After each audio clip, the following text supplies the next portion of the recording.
let's switch gears. Let's jump into your career. Your career started real early, man. Man. It started real early. There's a group that you was a part of years ago, and I took some notes, man. Oh God, he done pulled out the iPad. Yeah, man, I done put out that because I got a lot of stuff in my head, and if you know me, I have a memory like an elephant. Yes, he does. I don't forget anything, and Nothing. I didn't want to. I didn't want to neglect this interview by trying to just go off memory with everything because you and I talk. Yeah. But tell me about Force One Network. Ooh, I knew he was going there. Oh yeah, I'm going way. See, some of y'all my have God. never heard of Force One Network, Yeah, no. but you get ready to hear about it today. Force One Network. Force One, Yeah. not Air Force One, but Right. Force One. Right. Tell me about Force One Network. Force One Network, man, was a spinoff of Digital Underground. Okay. We all of us came out of Digital Underground, and it was really a band started by Chopmaster Jay, who was the drummer. If those of y'all that don't know Digital Underground, he was the drummer wearing the tall hats all the time. He actually started Force One Network, and he started it as a rival band to the Toni. Yep. I know we talk, so you know. And it just didn't end up being that. Toni, those dudes are incredible. Killers. Killers. Snipers. Yes. They are Yes. snipers, man. And, I was always telling Chopmaster, I was like, dude, why we just can't be a band? Why we got to go after them? Right. But, it was a Bay Area thing. It was a Bay Area thing, man. And, pound for pound, Toni, you just don't really want to mess with them like that. Now, vocally, Now, vocally wasn't no problem. Right. No. You don't. Please don't even go there about vocally. Okay. Not Dave Hollister. Don't do it because I'm not even gonna let you do it. Okay. You say you're a realist. Let's be Okay. vocally, please. Yes, sir. No, Yes, sir. 1A, 1B, Yeah. A1, whatever you want to call it. Right. But talent-wise, as it relates to musicianship and all this stuff like that, listen, Toni, Not touching them. they hard to touch. Yeah, very. So tell me, why did Force One Network choose to try to use that as a rival, almost like a Bay Area beef? Why? It was a Chopmaster Jay thing. Okay, so it's personal. It was personal for him. Okay. And we had, now don't get me wrong, we had some of the coldest musicians in our band. Eddie M, who plays saxophone with Prince. You know what I mean? Prince and Sheila E. Yep. He's still with Sheila E to this day. Okay.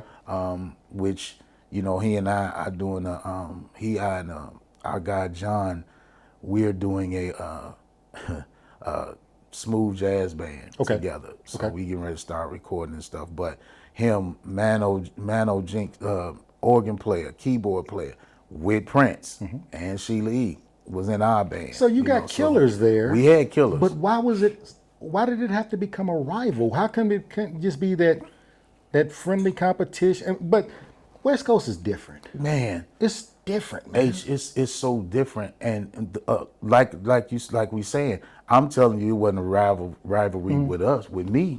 Me and the rest of the band, because again, we knew them, and all of the Toni musicians played with Prince and Sheila E as well.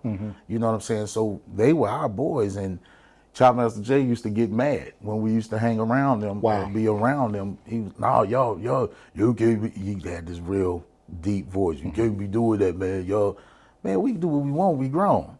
So, and it almost caused a rift in the group with us. So is that why, and I'll just say, Force One Network never reached where it should have reached? Because the potential was there. When you go back and listen to some of the old songs, which people probably never even heard of, except if you're out there in the Bay Area. Right. What prevented it? Y'all from going to the next level. Okay. Chopmaster Jay. And beef. You know what I mean? That's we never really got to get off the ground. We never toured. We did a couple of shows, and of course when we played, we slayed. But, and we were signed to Quincy Jones. We were signed to Quest Records. You got to be kidding me. Man, we was out before Tevin.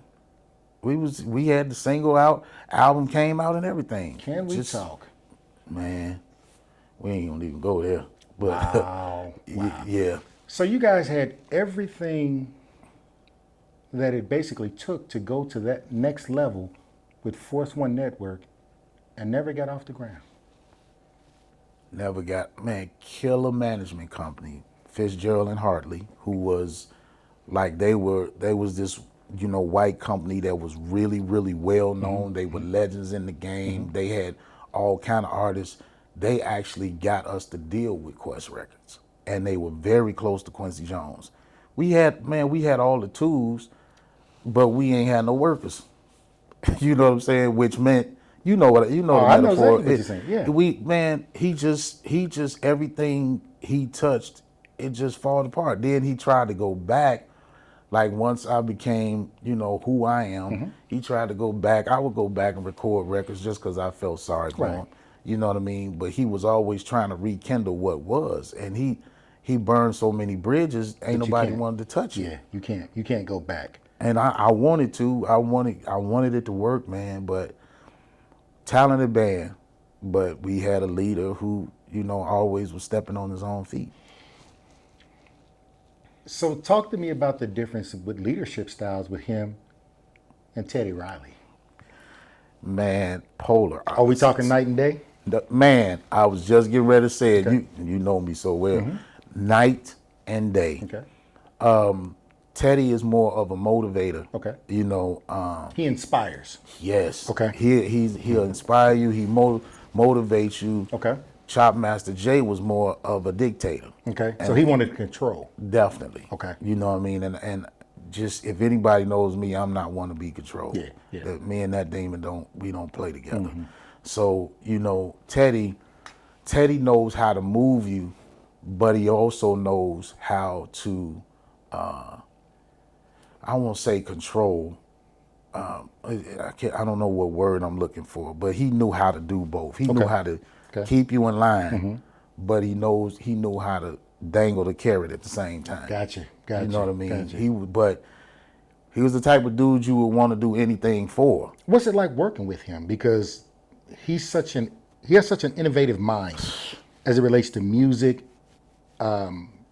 musicianship, the whole nine, and even just with producing. What is it like working with him when you and him would collaborate on whatever? First of all, it was like hell in timing. Okay. With the timing, because Teddy likes to work through the night. He doesn't. Well, should I say, through the next morning. So let me give you a for instance. He'll have you at the studio at 10 a.m. He'll make you be there at 10 a.m., but you won't start working till 2 a.m. So you there a whole day. Wait a minute. Did you say 10 a.m. like 10 in the morning? Yes. Not you didn't mix that. I mean 10 p.m. to be there for hours. No. So what are you doing for 14, 15 hours? Waiting on him to wake up. Because Teddy he never went home. His studio, in the studio, in future studios, he had a room, beautiful room, like a big, almost the same size as your studio. He had a room where it was like his game room, pretty much at one point. And he had a big, beautiful pool table in the middle where we would have all kind of pool tournaments. Can't play Teddy and know nothing because he's a sore loser. So Is he competitive? Very. Okay. Very. And he will not let you go home until he beats you. You know what I mean? So, but he used that pool table as his bed. He would take a pillow top and put it in the middle of the pool table. And sleep on the pool table. And sleep on the pool table.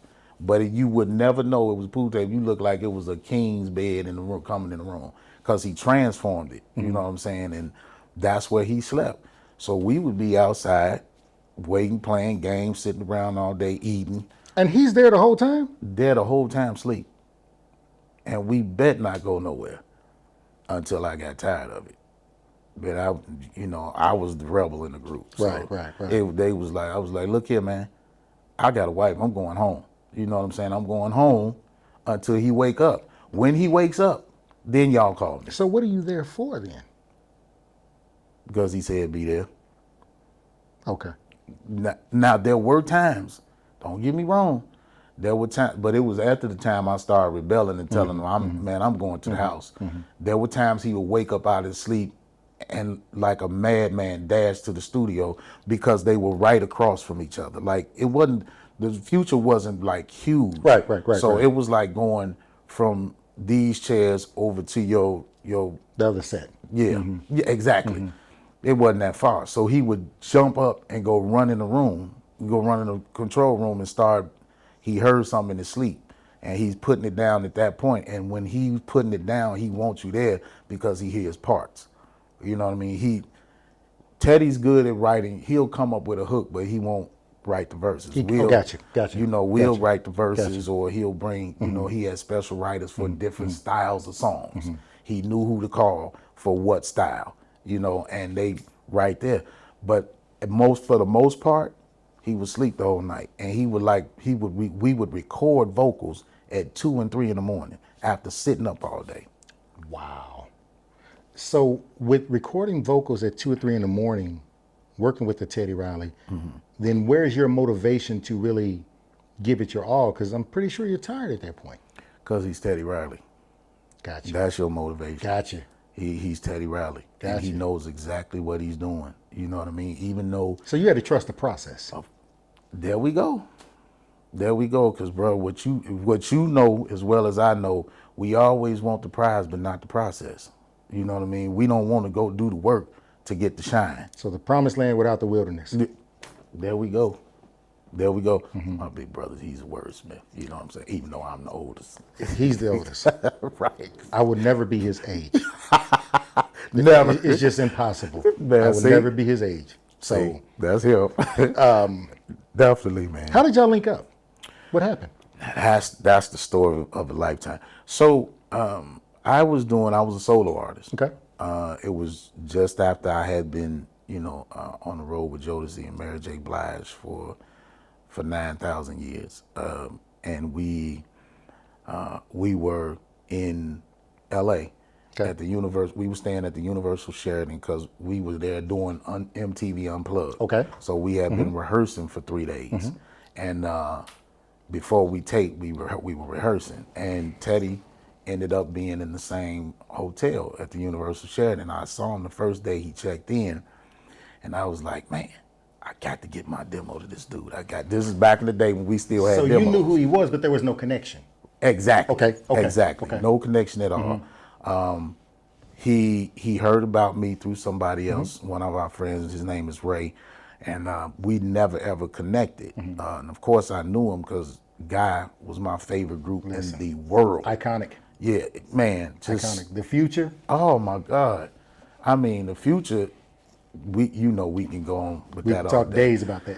But, total fan. So I'm like, man, one day I'm going to work with this dude. One day I'm going to work with this dude. So you spoke it into existence. Man, all the way. And I'm going to tell you how far I went back. I was a background singer with Vanessa Bell Armstrong, 17 years old. We was in Washington, D.C., and they do this thing in D.C., and I'm pretty sure everybody that watches this from D.C. gonna know, they usually do this concert series in front of the monument. Okay. And this night, I was there with Vanessa. Guy was on when we was checking into the hotel that was right across the street from it. Guy was getting ready to go on stage. And I had a friend named D. Extra Wiley that came. He was a Guy fan too.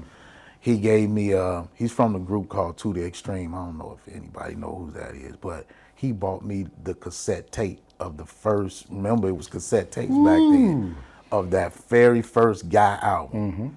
Man, I listened to that album. Did you wear it crazy till the dang tape broke. You know what I mean? So we were there, and I was so close to him. I was so close. I'm like, man, I got to go over here and meet him. And the whole band, we wanted to go over, but by the time we checked into the hotel, and got out of there to go over, Guy had come off stage. You know what I mean? Right. But they were staying in the same hotel. Still didn't get to meet him. I said, man, one day I'm gonna work with him. You said that at 17 years At 17 years old. Fast forward, to Universal Sheraton. I didn't see him the first day, but the second day I ran into him. I talked to him a little bit because he was in a rush getting ready to get in the car, as true Teddy Riley does. Man, I said, hey man, I'm the dude Ray was talking about. I got my demo. He was like, okay man, I'm gonna listen to it because Ray Ray gave me, you know, he was starting Blackstreet, and they was looking for another member. Right. At what age are you? Because you spoke it at 17. Give me roundabout what age. I was around 20 because I didn't get in the group until I was turning 25. Okay. So this had to be 22. Okay, 22, 23, somewhere in there. Somewhere Okay. around there. Okay. So, man, gave him the demo, went upstairs. I was like, I got Teddy right. Nothing. We went to rehearsal. The next day we went to rehearsal.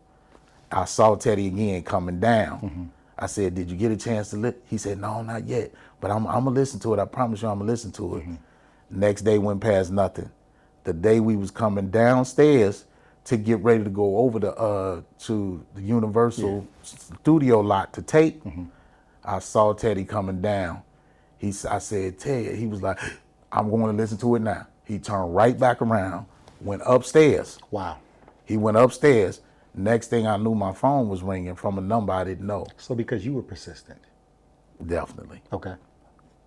Number I didn't know. He said, hey, man, this TR, just want you to know, I listened to it, man. Dope. He said, I ain't got nothing right now, but I promise you when I do, you know, I'll give you a call. Again, I knew he was doing Blackstreet, but I think he had found all the members that he wanted. And then fast forward, man, Joe Stone Street, you know, left the group. Well, they let him go. Rest in peace, Joe. They let him go and he called me. He was like, I'm ready for you. Now, at this time, I was getting ready to go on tour singing background with Bruce Hornsby. Wow. I'm telling you, man, when I tell you it was the exact night we was leaving Bruce Hornsby's house to go get on the bus. And Teddy called me and said, hey, man, this TR, I'm ready. I said, huh? I said, man, I'm getting ready to go on tour. He said, hey, man, if you don't come now, you know what I mean? And I knew it was a thing to, you know, because that's Teddy. You know, Teddy, he'll push you into doing what he wants you to do. And he said, if you don't come now, man, you know, because I got I got other people I can call.